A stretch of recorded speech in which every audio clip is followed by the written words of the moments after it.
Let me tell you something, nobody drifts into wealth. You can drift to debt, you can drift to bad habits, you can drift into average, but you will never, ever drift into extraordinary abundance. If you want to be rich, you have to program yourself for it. And when I say program, I'm talking about the operating system in your mind, your heart, and your habits. Because right now, you're running the software somebody else installed. Maybe your parents installed it. Maybe your school, maybe society installed it. And if the program says money is hard to get, guess what? You'll prove it every day. If the program says rich people are greedy, your subconscious will make sure you never join them. The first step to being rich is to delete the old lies and install the truth. And here's the truth: in wealth is not about greed. It's about stewardship. It's about multiplying what you've been given so you can bless more people. When you program your mind for wealth, you stop thinking like a consumer and start thinking like a producer. You stop asking, how much does it cost? And start asking, what will it produce? You stop trading hours for dollars and start creating value that produces dollars while you sleep. You must upgrade your identity. If you see yourself as broke, no amount of money will fix it. You'll always find a way to go back. But when you see yourself as wealthy, even if you lose everything, you'll rebuild it. Because wealth is not in the bank account, it's in the person who owns the account. Every rich person I've ever met learned master three things: how they think, how they speak, and how they act. They think in opportunities, they speak in possibilities, and act in faith. So here's the decision today: either you keep running the program the world gave you, the one that leads to scarcity, or you install a new program, one that aligns your thinking and your speaking and your actions with abundance. You don't have to try to be rich when you're programmed for you are. It becomes who you are, and who you are will always produce what you have. Most people don't realize this, but your mind is running an operating system just like your phone or your computer. And just like that device in your hand, it can only produce according to the program it's been given. If the code is flawed, the output will be flawed. If the beliefs are broken, the results will be broken. And here's the real kicker: most of the beliefs you live by today, you didn't choose for yourself. They were downloaded into you before you even had the ability to question them. Parents, teachers, friends, TV, music, the neighbor you grew up in, they were all programmers. And they weren't trying to ruin your life. They were just passing on the program they had. But here's the thing: if the people who programmed you weren't wealthy, then the program they gave you can't produce wealth. That means you've been running the wrong software and wondering why the results don't match your potential. Let me make it plain. If you were taught as a child that money is hard to get, your brain has been scanning the world ever since looking for proof of that belief. If you were told that rich people are greedy, then even when you have an opportunity to earn more, a part of you will sabotage it because you don't want to become what you've been trained to despise. And if you grew up hearing, we can't afford that, every time you ask for something, your mind got programmed to stop reaching, to stop asking, to stop expecting more. Those aren't just casual phrases, those are lines of code. And the longer they run, the more permanent they feel. Now, here's what most people miss: you can't build a rich life on a poor program. The strategy can be perfect, the business plan airtight, the opportunities abundant. They see the strength of it. But if the program says, I'm not supposed to have more than enough, you will unconsciously reject or sabotage the very blessings you've been praying for. Your inner programming is stronger than your outer effort. That's why two people can start the same business, sell the same product in the same market. One becomes a millionaire, the other barely survives. It's not the product, it's not the market, it's the program. So how do you upgrade the program? First, you have to recognize the old code. You have to catch yourself in the act of thinking small, speaking lack, or assuming limitation. They see you have to pay attention to the phrases that roll out of your mouth without thought. I could never afford that. That's too risky. I'm just not good with money. These aren't harmless sentences. They are commands to your subconscious. They are instructions to your mind to avoid opportunities of growth, avoid wealth. And the subconscious is obedient. It will follow the program without debate. Once you've identified the old programming, you've got to replace it with truth. And when I say truth, I mean principles that are universally valid, not just motivational slogans. The truth is that wealth is created by producing value, not by luck. The truth is that money is a tool, not a master. And the more of it you have, the more good you can do when you steward it well. They see the strength of the truth is that opportunity is not rare. It's everywhere, but you'll only see it when your mind is tuned to recognize it. When you feed your mind these truths daily, you start to overwrite the old code. And here's something important: changing your program is not a one-time event. It's not like you press a button and your thinking is instantly upgraded. This is a process of repetition, exposure, and reinforcement. If you've been programmed for lack for 20 years, you're not going to raise it with one inspirational video. You've got to immerse yourself in abundance thinking until it becomes your new default. That means changing what you read, who you listen to, who you spend time with, and what you say to yourself. It means surrounding yourself with people whose program already produces the results you want, so their thinking rubs off on you. You also have to understand that every you take an action aligned with the new program, you're reinforcing it. Every time you make a decision from a place of abundance instead of fear, you're upgrading your code. Every time you invest in yourself, in your skills, in your future, you're teaching your mind. I am the kind of person who grows, who produces, who prospers. And the more you behave according to that identity, the more natural it becomes. Eventually, the new program runs without effort. You stop having to try to think rich because it's simply how you think. But it starts with awareness. Most people are running on autopilot, letting the old program run their life without ever questioning it. They work harder, but they don't get further. They set bigger goals, but something invisible keeps pulling them back to the same level. That something is the outdated program. Until you change it, the results will never change. The same way an old phone can't run new apps, an old scarcity program can't produce wealth, no matter how much you want it. And that's why upgrading your mental software isn't optional if you want to create a rich life. It's the foundation for everything else.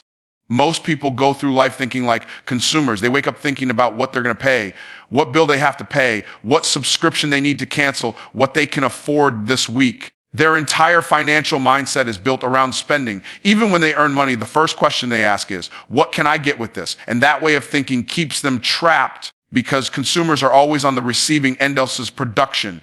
Somebody else creates the thing, sets the price, markets it, and collects the profit. The consumer just pays for it.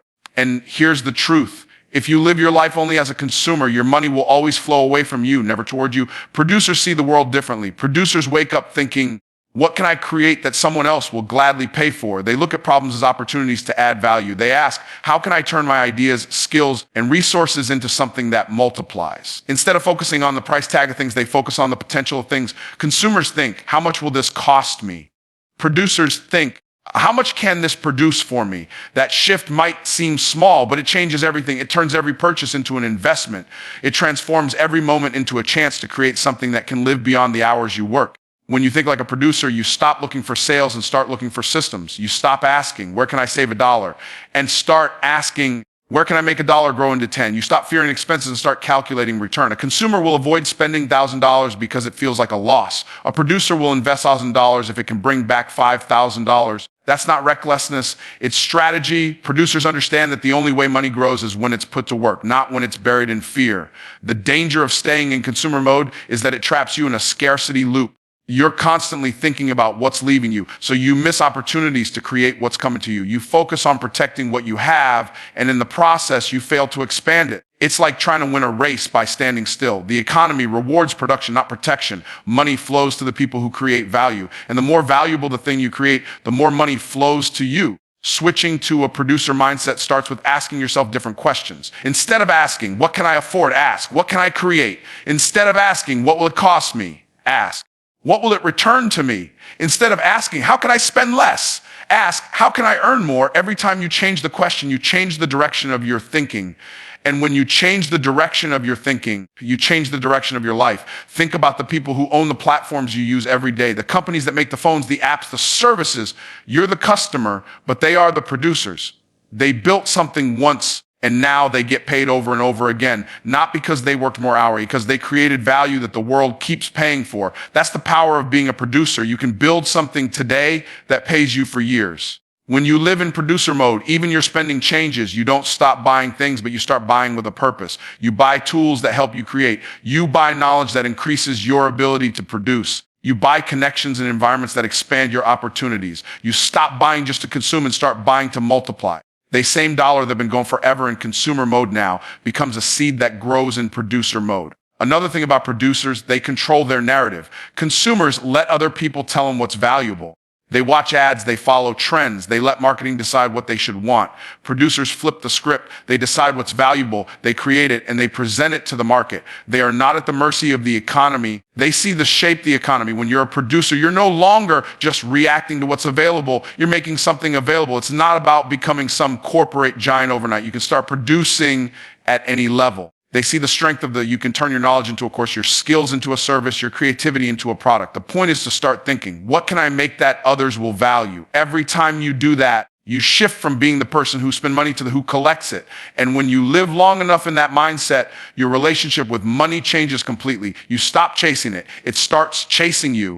Most people are stuck in a pattern where they exchange their time for money. They go to work, put in their hours, collect a paycheck, and they start the cycle all over again next week. They see the strength of it. It feels normal because it's how the world trains us to operate. We're told to get a good job, work hard, and be grateful for the steady income. The problem is that when you trade hours for dollars, you put a hard ceiling on your earning potential. You only have so many hours in a day. So your income is limited no matter how skilled you are or how much effort you put in. And worse than that, if you stop working, the income stops too. That's not wealth. That's just survival on a schedule. The wealthiest people in the world understand something different. The goal is to create value that continues to generate income long after the work is done. This is why business owners, investors, and creators can make more in a week than some people make in a year, because they've built assets that keep producing. They've stepped out of the time for money trap and into the world of leverage. Leverage means using your time, your knowledge, or other people's resources in a way that multiplies results without multiplying effort. When you think about it, a book is leverage. An online course is leverage. A rental property is leverage. A software program is leverage. Each of these can be created once and sold or used again and again without requiring the creator to be present every single time. That's the opposite of trading hours for dollars, because the work you did one time keeps paying you. This is why the first question to ask when you're deciding how to spend your time is not, what will I earn today? But will the work I'm doing today continue to pay me tomorrow? If the answer is no, then you're probably stuck in a system that will always demand more hours from you just to maintain your current lifestyle. They shift from labor income to leveraged income requires you to change how you see your role. Instead of being the worker who delivers the product or service, you become the creator, the strategist, or the owner of the system that delivers it. That doesn't mean you stop working hard. It means you work hard on building a thing that will eventually work for you. This is why business owners can vacations without losing income and why investors can sleep while their money grows. They've created machines, whether businesses, investments, or products, that keep running without their constant involvement. It also means thinking differently about opportunity. In the time for money mindset, you look for jobs. In the leveraged income mindset, you look for systems. You start asking, how can I make this process work without me being here every minute? You start noticing ways to automate tasks, delegate responsibilities, and use technology to expand your reach. You might create a digital product that sells globally while you're sleeping. You might hire a team that delivers your service so you can focus on growth. You might invest in income, producing assets so your money becomes an employee that never calls in sick. Another key is understanding the difference between active effort and residual effort. Active effort is when you work and get paid once. Residual effort is when you work once and get paid over and over again. Selling your time is active. Creating something scalable is residual. And the more residual income streams you have, they less pressure you to feel to trade your time just to cover your expenses. This is when you start to feel financial freedom, not because you don't work, but because your work produces returns far beyond the hours you invest. Breaking out of the time for money trap also means being willing to delay gratification. Building leveraged income often takes more time up than a traditional job. It's tempting to choose the quick paycheck over the slow build.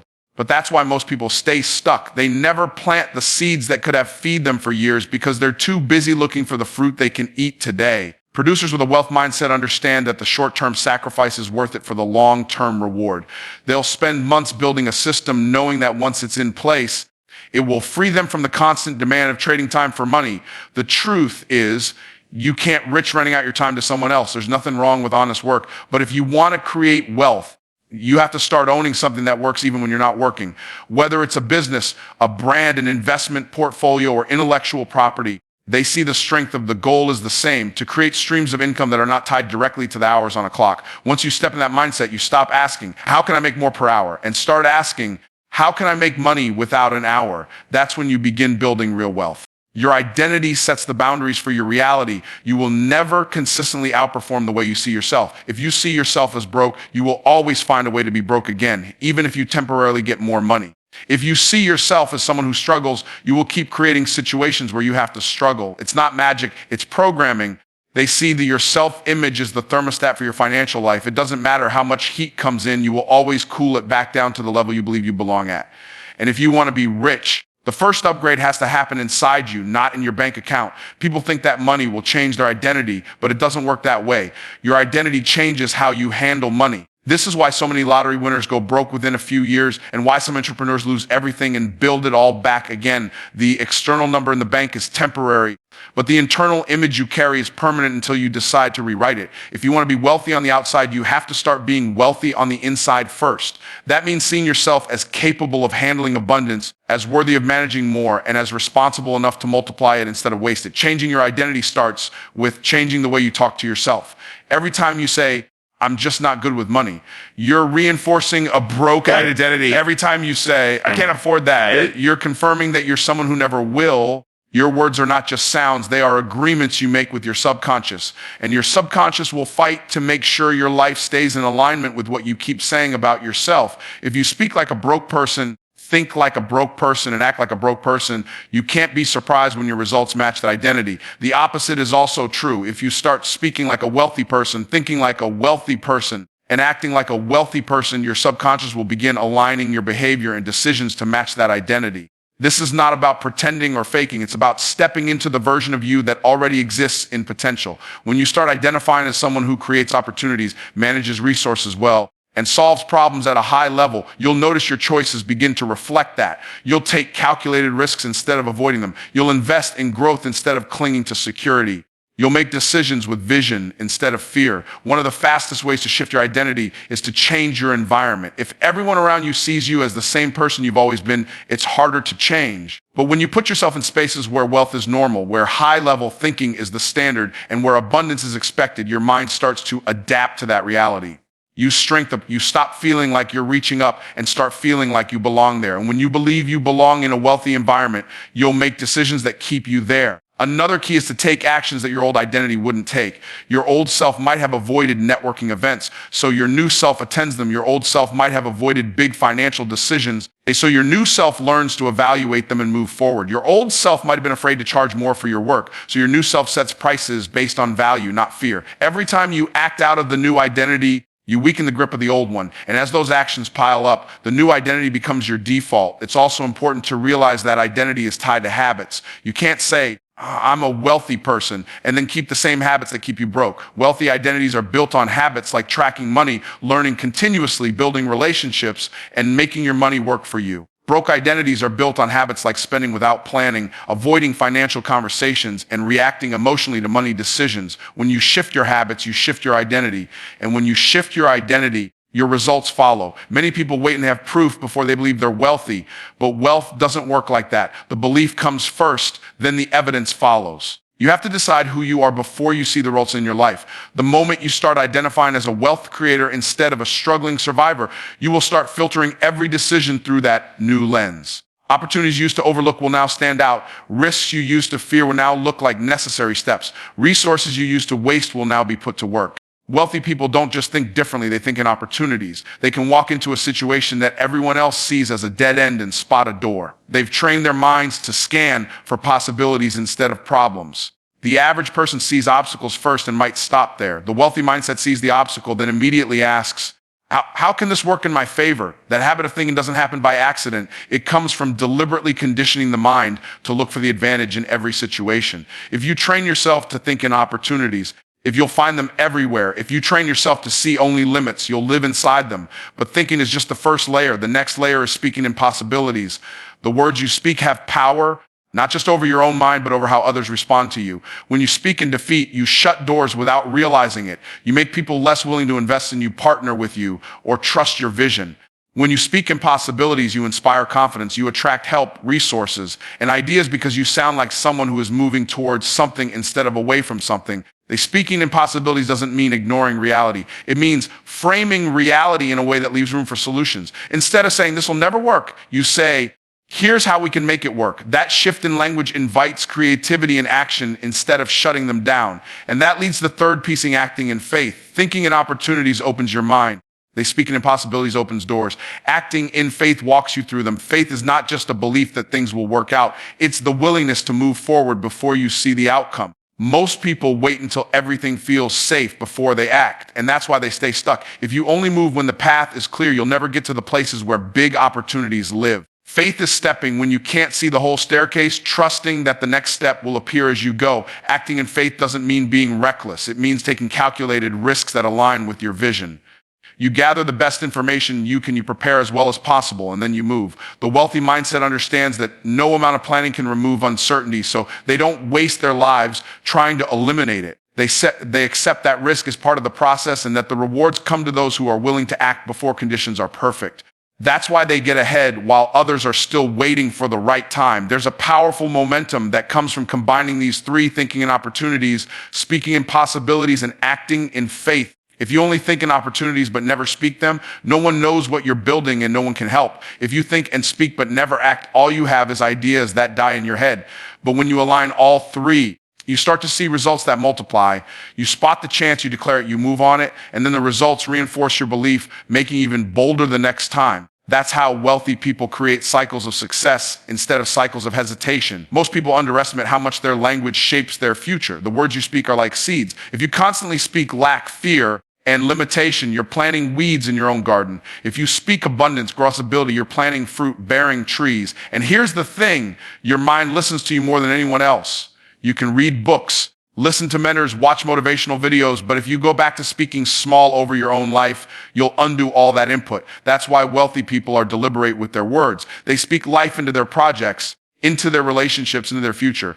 And acting in faith means you don't let fear freeze you. Fear will never disappear completely. It just gets quieter when your purpose gets louder. People who achieve extraordinary success don't because they have no fear. They do it because they've learned to move forward in spite of it. They see the strength of every mere leap in wealth creation happens in a space where you have to act before you're certain. It might be investing in something that stretches you, launching a project that could fail, or approaching someone who could say no. Faith is what lets you do it anyway. When you make this way of thinking, speaking, and acting your standard, opportunities that used to pass you by will start sticking to you. People will see you as someone who moves, someone who creates, someone who delivers. Your decisions will stop being driven by what if it doesn't work and start being driven, what if it does? And the more you live in that state, the more your environment begins to reflect it back to you.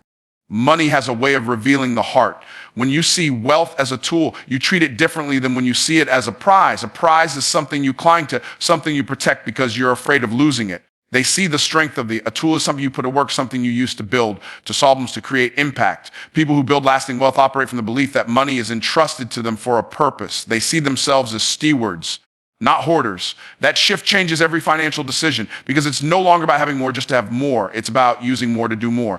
When you align yourself with stewardship instead of greed, you open the door to greater opportunities. Greed looks at money as the end goal, so it's never satisfied. No matter how much it gets, it needs more, and the chase becomes endless. Stewardship sees money as part of a bigger mission. It asks, how can I make this grow so it benefits more people? That doesn't mean you neglect your own needs. It means you recognize that the best way to keep money flowing is to keep it in motion, producing, multiplying, and creating value beyond your own life. Stewardship also brings clarity to your decisions. Greed tends to make people impulsive. They jump into anything that promises fast returns without considering the long-term consequences. They see the strength of a steward takes time to evaluate, not just whether something will make money, but whether it aligns with their values and their purpose.